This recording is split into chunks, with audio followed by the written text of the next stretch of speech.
Job chapters 1 and 2 show us a man who was greatly blessed by God, but also greatly afflicted by God. God allowed him to be afflicted.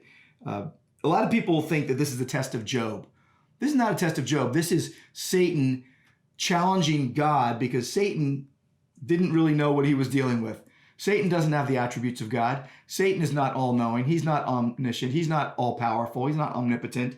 And here is Satan who is sneaking in while the sons of God come to present themselves before God. And Satan is talking to God, but God starts the conversation.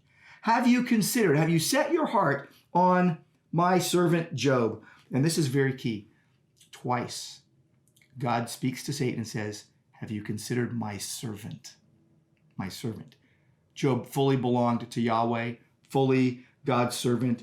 And God is talking to Satan saying, hey, have you seen this man? He is blameless. He is upright. He fears me. He turns away from evil. And what does Satan do? He wants to disprove salvation, essentially. He wants to say, God's salvation isn't permanent. In fact, he's kind of, in one sense, you could say he was fresh off his victory over Adam, right? He tempted Adam and Eve, and he thinks he's going to be successful somehow, and he's going to somehow challenge God in his strength and in his salvation.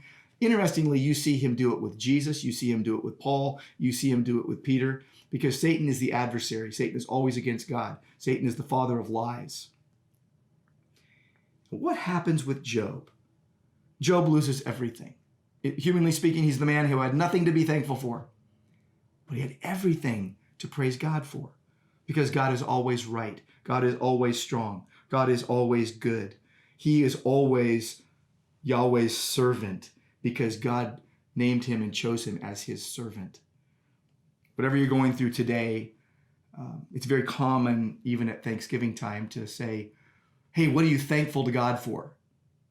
And I get it. This is a good thing. It's a good discipline to say, I'm thankful for this, that, and the other. I'm thankful for my wife and my kids and my grandkids. I'm thankful for my friends. I'm thankful for my house. I'm thankful for food, blah, blah, blah. Wonderful. But I think before we ever get to anything like that, we need to ask this question. Who am I thankful to? Who am I thankful to? And what you'll notice with Job wasn't saying, oh, Lord, thank you for blessing me with such a great family and a great wife and kids and all these cattle and all these houses. He just praised God so that when he lost it, he wasn't bemoaning the fact that he didn't have those things. He was still praising God. So don't live your life thinking, what am I thankful for? Think, who am I thankful to? Give thanks in everything to God. God bless you.